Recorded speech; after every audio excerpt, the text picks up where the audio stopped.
نحمده ونصلي على رسول الكريم اما بعد اعوذ باللہ من الشیطان الرجیم بسم اللہ الرحمن الرحیم ان اللہ علی کل شیء قدیر صدق اللہ العظیم۔ سامعین، ناظرین، اللہ جل شانہ ہر چیز پہ قادر ہیں۔ عجیب عجیب واقعات اور عجیب عجیب چیزیں سننے میں آتی رہتی ہیں۔ میں نے اپنے والد صاحب سے سماعت کیا، فرما رہے تھے دادا جی کے حوالے سے کہ پاکستان بننے سے قبل کچھ لوگ اپنے جانوروں کو لے کر چرانے کے لیے دور دور نکل جایا کرتے تھے۔ دور دراز کے لوگ اس علاقے میں جایا کرتے تھے، تو فرماتے ہیں کہ میں نے دیکھا کہ ایک قافلہ بہت سارے جانور لے کر کے آیا ہوا تھا۔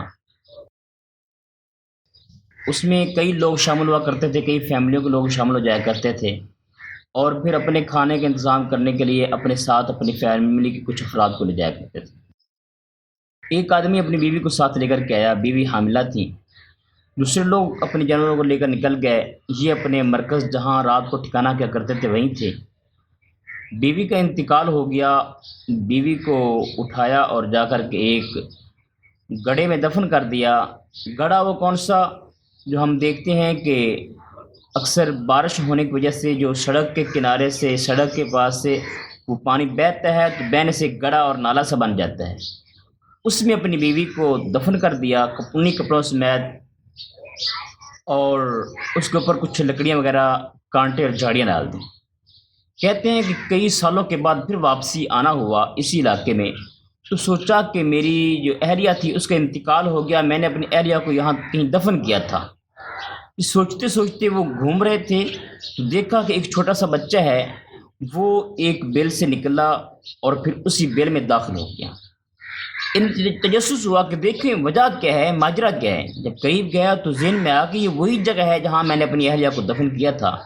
آگے سے جھاڑیاں اور کانٹے لگا دیے تھے، جھاڑیوں کو اکھاڑا تو چھوٹے سے سوراخ اندر سے تھا، اس سوراخ سے دیکھا کہ بچہ جو ہے وہ اپنی والدہ کے دودھ پی رہا ہے، اور اس کی والدہ کا انتقال ہو چکا تھا، عورت مر چکی تھی، لیکن اللہ جل شانہ کا حکم ان اللہ علی کل شیء قدیر کہ وہ بچہ اپنی وہ مردہ والدہ کا دودھ پی رہا تھا۔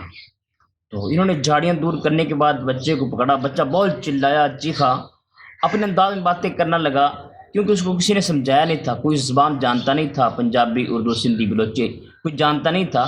اب اپنے انداز میں وہ رو رہا تھا، بلک رہا تھا اور کوئی باتیں کر رہا تھا۔ جب انہوں نے بچے کو اٹھایا، لے کر کے گئے، دفن کر دیا، اس کی والدہ کو دفن کر دیا، تو کہتے ہیں کہ وہ بچہ جو ہے وہ بڑا ہو کر کے لوگوں کے سامنے آیا، اور لوگوں نے دیکھا، اس ایریے کے علاقے کے لوگوں نے دیکھا کہ واقعتاً جو عورت موت کے ہاتھوں جا چکی تھی، مر چکی تھی، اور پھر اس سے مرنے کے بعد جو بچہ پیدا ہوا تھا پھر والدہ کا دودھ پیتا رہا اور اتنا بڑا ہو گیا، آج نوجوان بن کر کے ہمارے سامنے ہے۔ جب میں نے یہ واقعہ سنا تو مجھے تجسس ہوا، یار یہ کیسے ہو سکتا ہے؟ بڑوں کی بات تھی، ماننا تھا کہ بڑے تو جھوٹ نہیں بولتے، مان گئے، لیکن سمجھ نہیں آ رہی تھی وجہ کیا ہے، ذہن میں یعنی کہ وہ تصدیق نہیں ہو رہی تھی۔ تو ایسے ہوا کہ میں نے پیچھے جو ایک کتاب نکالی، کتاب پڑھتا رہا، اس کتاب میں ایک واقعہ لکھا تھا، علامہ دمیری نور اللہ مرکزہ بیان فرماتے ہیں، کہتے ہیں میں نے کافی ساری کتابوں میں بڑا، زید بن اسلم کے حوالے سے وہ کہتے ہیں جناب سیدنا فاروق اعظم رضی اللہ تعالیٰ عنہ کچھ لوگوں سے مخاطب تھے، تو ایک آدمی اپنے بیٹے کو لے کر کے ساتھ آیا، تو جناب سیدنا فاروق اعظم رضی اللہ تعالیٰ عنہ فرمانے لگے کہ میں نے کسی کوے کو اس کوے کی مشابہت نہیں دیکھا، یعنی کہ جیسے کوے کی مشابہت اختیار کرتا ہے، ایک طرح کے ہوتے ہیں، اس طرح یہ باپ بیٹا دونوں ایک ہی طرح کے ہیں۔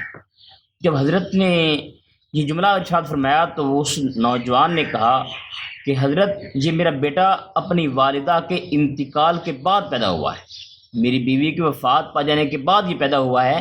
تو حضرت لیٹے ہوئے تھے، اٹھ کے بیٹھ گئے، فرمان لگے مجھے یہ واقعہ بیان کرو، حقیقت بیان کرو، یہ کیسے ہے؟ تو انہوں نے کہا کہ حضرت میں کہیں سفر پہ جانے لگا تھا، میری اہلیہ نے کہا کہ میں بوجھل ہو رہی ہوں، پیٹ میں حمل ہے، آپ سفر پہ جا رہے ہیں، میرے لیے پریشانی کا باعث ہو۔ تو اس وقت فرمایا کہ وہ آدمی کہتا ہے کہ میں نے کہا کہ میں آپ کے جو یعنی کہ بطن میں حمل ہے اس کو اللہ کے سپرد کرتا ہوں۔ جب یہ بات کہی اور اس کے بعد وہ سفر پہ روانہ ہو، کہتے کئی سالوں کے بعد جب واپس لوٹ کر کے آیا تو لوگوں سے پوچھا کہ میری اہلیہ کا کیا بنا؟ انہوں نے بتلایا کہ وہ وفات پا چکی ہیں، گھروں کو مکفل یعنی تالے لگے ہوئے پایا۔ تو چچا زاد بھائی نے ملے، ان سے کہا کہ میری بیوی کا انتقال ہو گیا، لے چلو مجھے۔ وہ قبر پر لے گئے، یہ ان کی قبر ہے۔ کافی دیر روتے رہے، بھائی نے تسکین کے لیے اس کو کی بات کی، چلو بھائی اللہ کا حکم ہے، پریشان نہ ہو، آؤ چلتے ہیں۔ واپس آئے، قبرستان سے کچھ گز دور نکل کے آئے تھے تو دیکھا کہ قبر میں آگ چل رہی ہے۔ تو یہ نے کہا کہ یہ کیا ہے؟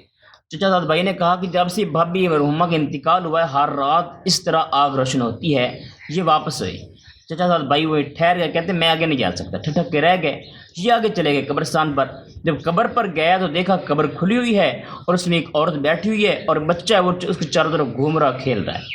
تو یہ عجیب حیرانگی کے صورت میں دیکھ رہے تھے۔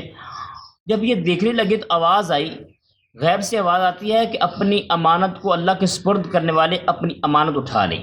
جب بچے کو اٹھایا تو اس وقت آواز یہ بھی آئی کہ اگر آپ اپنی امانت اپنی اہلیہ کو اللہ کے سپرد کر دیتے تو آج آپ کو آپ کی اہلیہ اس بچے کی والدہ بھی مل جاتی۔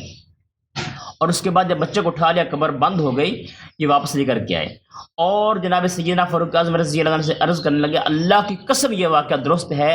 اور یہ کتاب حیات الحیوان اس کی جلد نمبر 2 اور صفحہ نمبر 180 پہ ہے، ان اللہ علی کل شیء قدیر۔